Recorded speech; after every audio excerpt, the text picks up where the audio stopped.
Sampai tiba-tiba Arin terkejut bukan main karena sosok besar tinggi yang berdiri di tebing itu lompat ke bawah. Lompat kayak mencoba terbang tuh lalu menghilang tanpa jejak.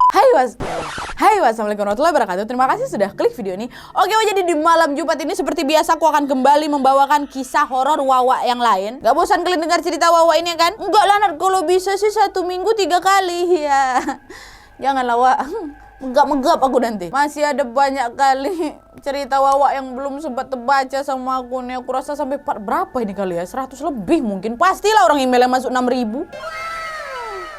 Makasih banyak ya Wak antusiasnya. Dan yang pastinya terima kasih banyak buat kalian yang sudah sempat mengirimkan cerita-cerita horor kalian kepada kami untuk kami bisa menambahkan koleksi cerita horor kami ya kan. Tapi nih Wak ya, sebelum aku masuk ke kisahnya, aku mau kenalin kalian ke satu aplikasi yang lagi hits sekali sekarang yang bernama InDriver Wak. Jadi InDriver ini adalah aplikasi dengan layanan penumpang online Wak yang bisa kalian pakai nggak cuma di Indonesia aja tapi di seluruh dunia udah bisa. Ya sekarang sudah tersedia di Google Store and App Store Wak. Dan keunggulan utama dari menggunakan layanan penumpang InDriver ini Wak adalah kalian bisa tawar ongkos perjalanan kalian. Jadi kalian lah yang memutuskan berapa banyak ongkos yang harus kalian bayar Wak untuk perjalanan kalian ini. Pasti dengan harga yang wajar dan sesuai untuk rute yang akan kalian tempuh lah ya kan. Jadi kalian bisa nawar juga sama drivernya nih Wak. Jadi bisa menghemat perjalanan. Terus yang kedua, kalian juga bisa memilih driver kalian. Kalian bisa bebas pilih penawaran terbaik dari driver dalam hal harga atau ongkos, merek kendaraannya apa, dan perkiraan waktu kedatangannya. Ini semua kalian yang pilih, bukan mereka yang menentukan. Dan selain itu juga kalian bisa tahu dengan siapa kalian mau diantar. Lah kan biasanya kayak gitu Nat, aku tahu siapa yang mau jemput aku namanya ini gitu kan. Beda Wak. Kalian bisa tahu lebih banyak lagi soal si driver kalian ini. Karena Wak, driver di InDriver ini selalu menunjukkan peringkatnya setiap ada driver yang merespon permintaan kalian. Jadi kalian bisa tahu nanti driver ini sudah menyelesaikan berapa kali perjalanan dalam hari itu, bintang berapa, dia bisa ketahuan. Jadi kalianlah orang yang memilih siapa driver untuk perjalanan kalian Wak. Jadi nggak dicap-cip-cup sama mereka. Pokoknya kalian yang pegang kendali gitu loh Wak. So tunggu apa lagi buat kalian yang tertarik mau coba menentukan sendiri driver perjalanan kalian tanpa rasa bimbang dan ragu dengan tarif serta drivernya kalian langsung bisa download aplikasi InDriver di Play Store atau di App Store sekarang Wak. Atau biar gampangnya kalian langsung aja lah klik link yang ada di description box di bawah ya. Selamat mencoba. Terima kasih InDriver.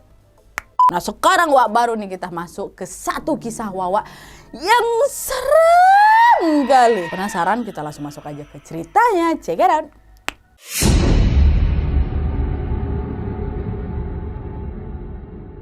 Oke Wak, jadi satu kisah yang bakal aku ceritain malam ini adalah cerita yang datang dari Wawa aku yang bernama Arin. Halo Arin. Nah Arin ini Wak katanya memang punya kepekaan soal makhluk-makhluk tak kasat mata gitu. Tapi alhamdulillahnya kepekaan Arin ini hanya mampu melihat tanpa mendengar, berkomunikasi apalagi sampai mediasi. Nah cerita Arin yang akan aku kisahkan ini terjadi pada akhir tahun 2017 lalu. Saat itu Arin masih duduk di bangku kuliah semester 4.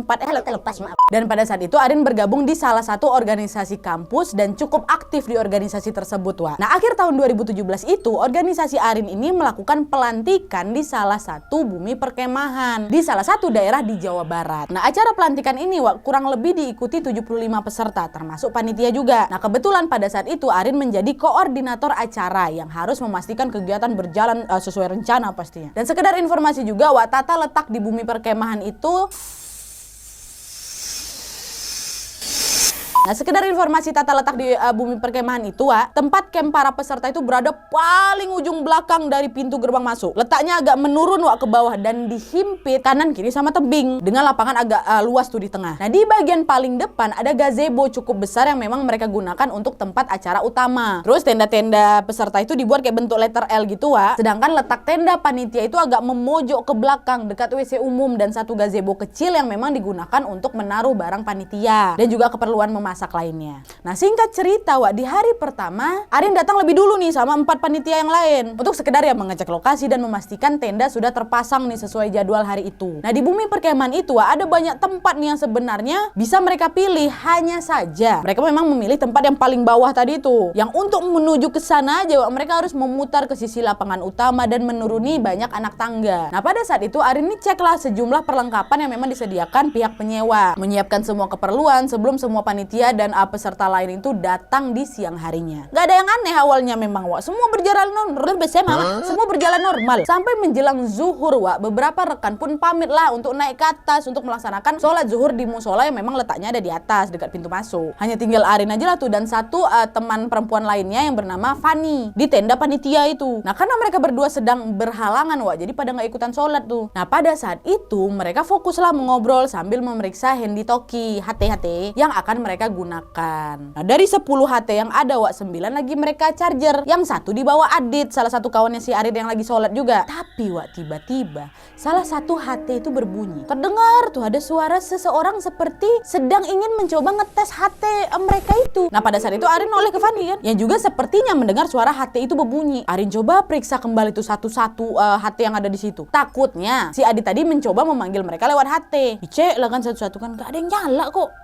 Gak ada loh, kok ada yang bunyi Arin, kata si Pani. Mereka ngitung ulang tuh jumlah HT itu sampai 4 kali. Mereka juga cek tombol on off-nya berkali-kali kan, tapi semua HT memang dalam keadaan mati. Tadi nggak sengaja ada yang masih nyala mungkin, kata si Arin kan. Mencoba untuk menenangkan si Fani nih. Untungnya pada saat itu masih siang, jadi si Arin sama Fani tuh nggak menganggap itu adalah kejadian aneh. Dah tuh, Wak, beberapa saat setelah waktu sholat selesai, 3 rekan Arin dan Fani ini berjalanlah menuju ke lokasi mereka. Pada saat itu Adit berteriak nih, udah teriak ada dari jauh, wajahnya nampak kesal deh, marah deh sambil menghampiri si Arin sama si Fani. Ren, kalau mau cek HT itu nanti aja lah, tunggu panitia yang lain, kata si Adit. Adit ngomong sambil nunjukin HT milik dia itu. Arin kaget lah kan, dalam hati Arin ngebatin, panggil-panggil apa nih maksudnya? Arin bahkan tidak menyalakan HT itu sama sekali kan, Wak. Saat tadi salah satu HT berbunyi pun Arin hanya memeriksa tombol on off tanpa menekan apa-apa. Terus Arin langsung ngomong, ngecek HT apa sih? Dari tadi HP pula. Dari tadi HT itu kami charger loh di situ semua, kata Arin nunjuk HT. Memang masih berjejer rapi, Wak, HT-HT itu yang lagi dicas. Adit bingung ya kan?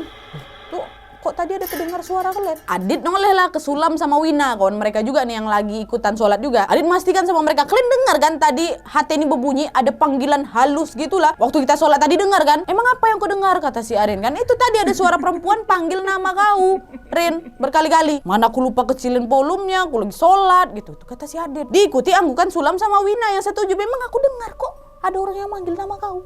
Kata si Arin sama Fani kan. Natap mereka satu sama lain. Si Arin pun nanya sama Fani, kok nengok kan aku gak ada ngapa-ngapain HT ini? Gak ada memang Arin. Karena memang mereka berdua sama sekali tidak mencoba untuk ngetes tuh HT, Wak. Akhirnya mereka berlima ya udahlah, saling diam aja. Suasana pun mendadak aneh dan tegang gitu, Wak. Nah, untungnya waktu itu Sulam mencairkan suasana dengan menenangkan mereka. Udahlah weh, mungkin aja HT tadi tuh error, perlu dicas, jadi terdengar suara asing gitulah. Tapi kedengarannya kayak panggil nama kau gitu, kata Sulam. Dah nih, Wak, ya dah, mereka lupakan lah itu semua. Nah, singkat cerita, Wak, kejadian itu ya udah mereka abaikan gitu aja sampai akhirnya panitia dan peserta pun berdatangan nih menggunakan mobil yang disewa beramai-ramai. Saking sibuknya waktu itu, Wak, Arin tidak memperhatikan kejadian-kejadian kecil seperti banyak anak-anak kecil atau lebih tepatnya makhluk yang tubuhnya kecil lah gitu berlarian, Wak, di tengah-tengah lapangan itu. Dia lompat dari satu tenda ke tenda lainnya kayak kelelawar, kata Arin. Saat itu Arin hanya berpikir, oh itu hal biasa lah, apalagi ini di hutan ya pasti banyak lah penunggunya. Dan nih hari pun berlalu dan maghrib pun tiba. Nah, pada saat itu, Wak, karena memang jarak musola itu jauh dari tempat mereka dan harus naik lagi kan ke atas melewati anak tangga yang gelap itu, panitia pun memutuskan untuk menggelar sholat maghrib berjamaah di tengah lapangan itu. Dilanjut lagi dengan acara mengaji bersama. Nah, karena pada saat itu Arin kan lagi berhalangan, Arin pun berbagi tugas tuh dengan yang lain untuk berkeliling memeriksa ke tenda, barangkali ada peserta yang masih ada di tenda gitu. Arin waktu itu hanya berbekal senter HP, Wak, untuk memeriksa tenda tuh satu persatu ya kan. Nah, untungnya nggak ada yang aneh. Arin dan Fani pun berdirilah di barisan belakang pada saat peserta dan panitia lainnya itu lagi ngaji bersama. Nah, sesaat kemudian, Wak, Arin ngelirik lah ke arah tebing kan, tebingnya sebelah kanan. Ada seseorang dengan perawakan tinggi besar sedang berdiri di atas tebing dan mengawasi mereka yang ada di bawah. Nah, karena memang tebing itu gelap, Wak, jadi Arin ini nggak bisa lah melihat dengan jelas siapa orang yang berdiri di atas tebing itu ya kan. Yang jelas dia kelihatan orang tuh kayak lagi natap mereka gitu. Nah, sampai akhirnya, Wak, Arin ini nanya lah sama Fani, Fan, itu yang berdiri di atas tuh siapa tuh?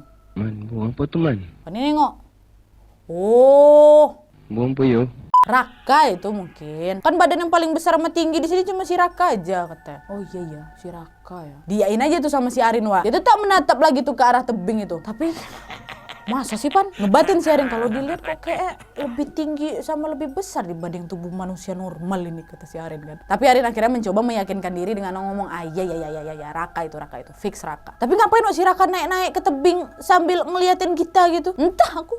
Mungkin dia memang lagi ngecek aja, kata si Pani. Sampai tiba-tiba Wak Arin terkejut bukan main karena sosok besar tinggi yang berdiri di tebing itu lompat ke bawah. Lompat kayak mencoba terbang tuh lalu menghilang tanpa jejak. Nggak mungkin si Raka. Kaget si Arin nengok itu. Langsung dia ngebatin, bukan. Itu bukan Raka tadi Fanny.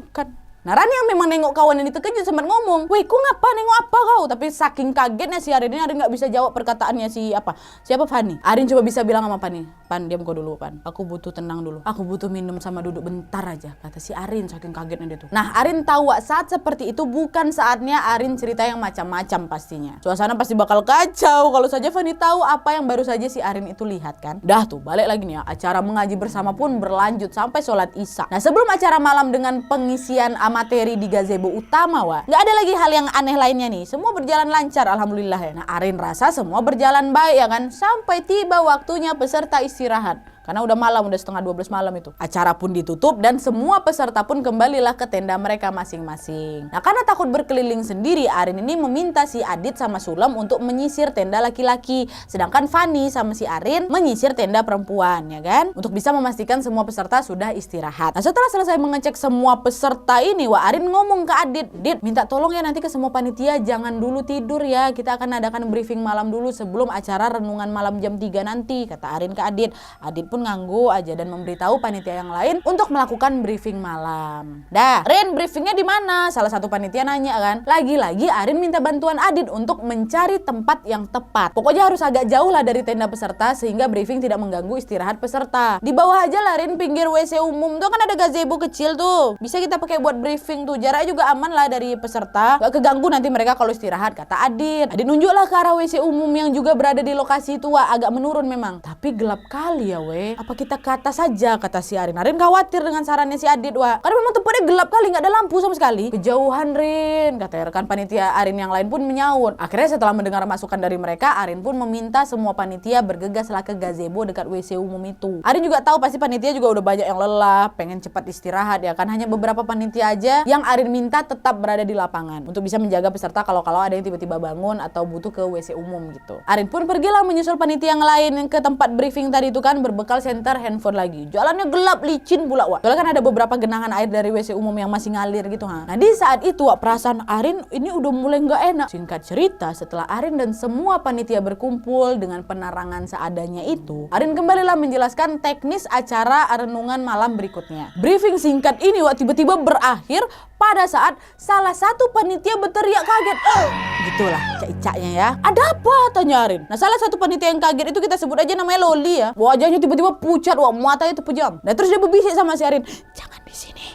Jangan di sini." Gitu. Tangannya si Loli ini dicengkramnya kuat, tangannya Nina, ada kawannya lagi namanya Nina. Nah, pada saat itu perasaan Arin makin kacau lagi karena tahu Loli ini sepertinya memang mulai kurang fokus ini. Arin pun langsunglah mengakhiri briefing malam itu. Mereka balik lagi ke lapangan kan dengan perasaan was-was. Arin pada saat itu sempat mikir, kenapa Loli tiba-tiba berteriak kayak gitu ya? Udahlah tuh, makin was-was dia kan.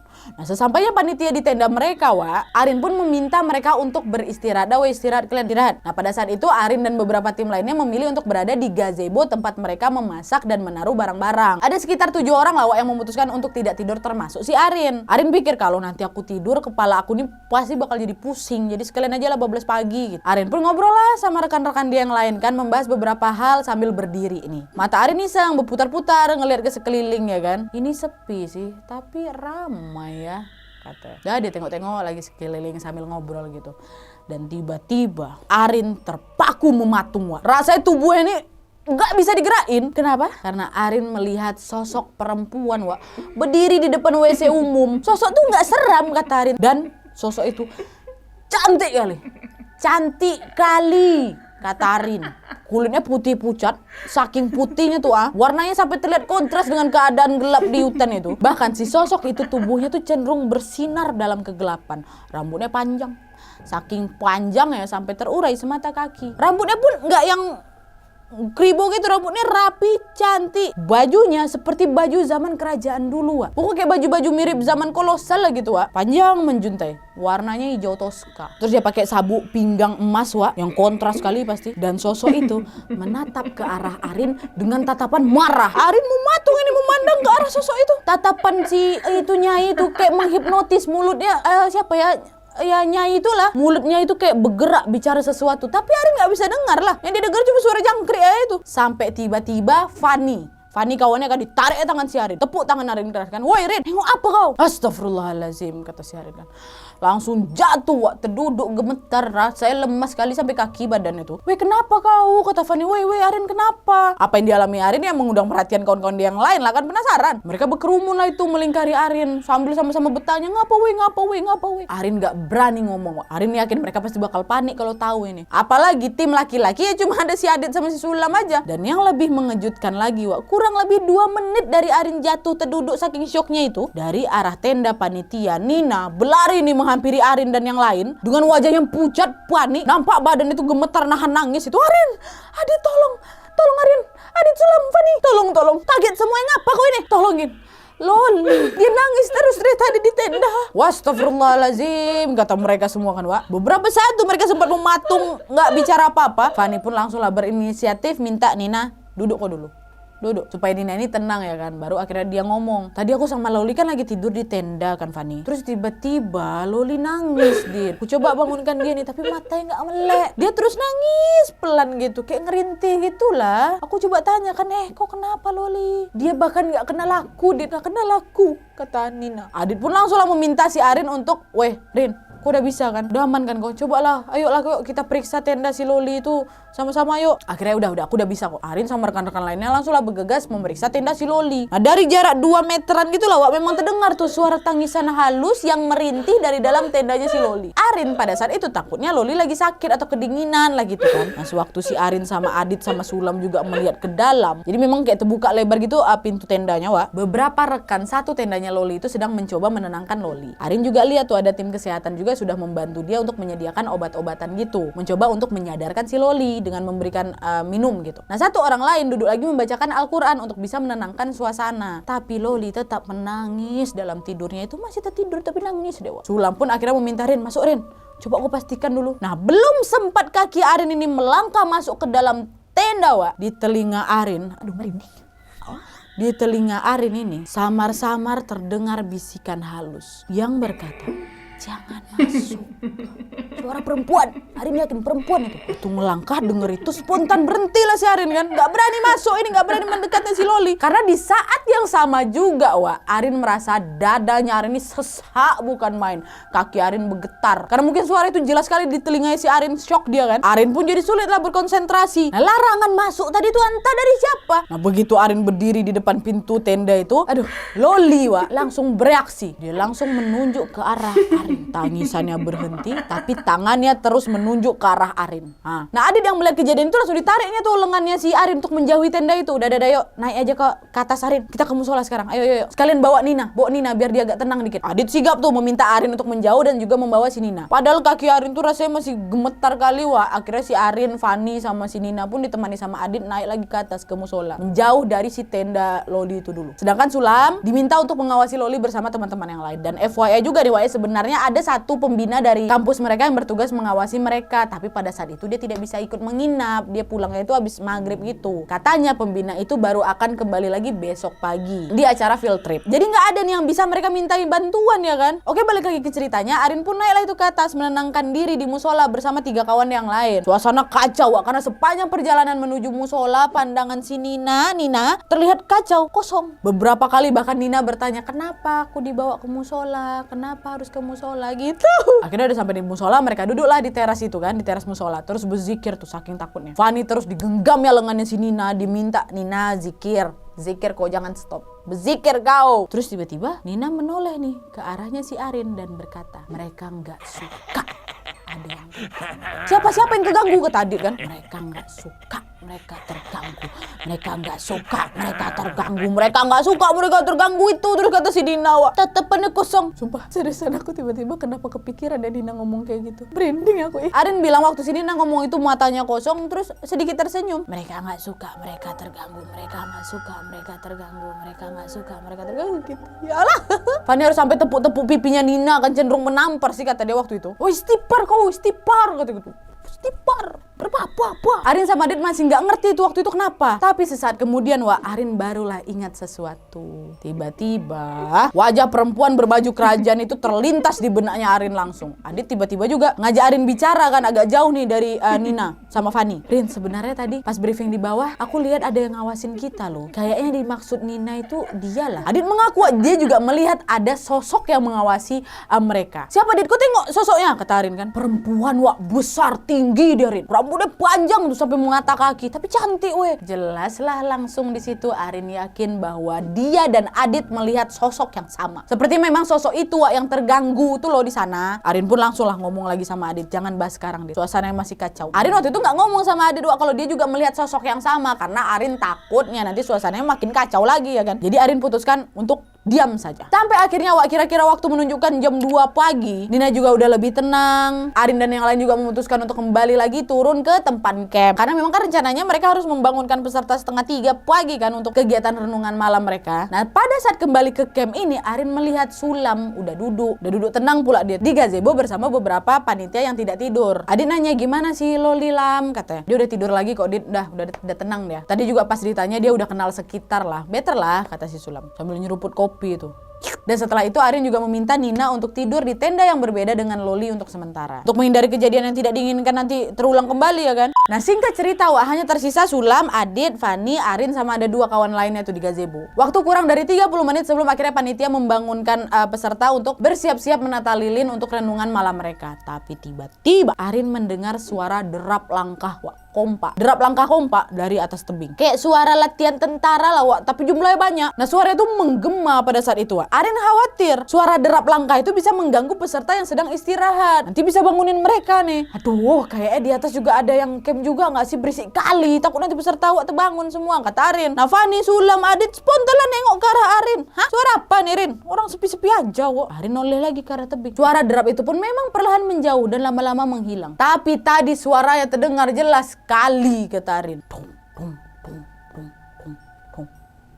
Pengawal nyanyi tadi mungkin ya. Udah sana tidur kau, kata si Sulam, kan udah capek kau tuh Rin. Tapi pada saat itu Arin gak mau tidur karena pikirnya tuh udah tanggung bentar lagi, kalau tidur pusing aku. Ya udah akhirnya mereka minum kopi bareng-bareng aja tuh. Nah, setelah itu panitia pun dibangunkan untuk persiapan renungan malam jam 3 pagi. Dilanjut peserta yang melakukan renungan malam sampai menjelang subuh. Suasana yang semula tegang perlahan semakin tenang saat samar terdengar suara azan-azan yang bersautan dari pemukiman yang tak begitu jauh dari bumi perkemahan itu. Dan syukurnya tidak ada kejadian mengerikan lain setelah subuh berlangsung. Acara pun berjalan lancar sampai hari siangnya acara field trip juga tak terkendala apapun. Lancar lah alhamdulillah pagi-paginya itu. Nah, terus pada saat itu Arin gak sengaja bertemu sama Loli setelah sholat zuhur. Arin sempat nanya kan, kok baik-baik aja sekarang Lol? Kata Nina, kok sempat gak ingat apa yang terjadi semalam ya? Hah? Iya aku nggak tahu lah tadi malam kenapa aku. Tapi kau udah nggak apa-apa kan sekarang? Udah nggak apa-apa aku. Bahkan tidur aku tadi malam nyenyak kali kata Loli. Nah, pada akhirnya acara mereka pun selesai jam 4 sore Mereka bergegas lah itu bersiap-siap kembali ke kampus setelah berbagai kejadian yang membuat mereka tegang pada saat itu. Tidak semua panitia tahu kejadian ini sebenarnya Hanya beberapa tim acara yang tahu betapa menegangkannya malam yang mereka lewati semalam. Syukurlah sorenya mereka pulang dan semua baik-baik saja.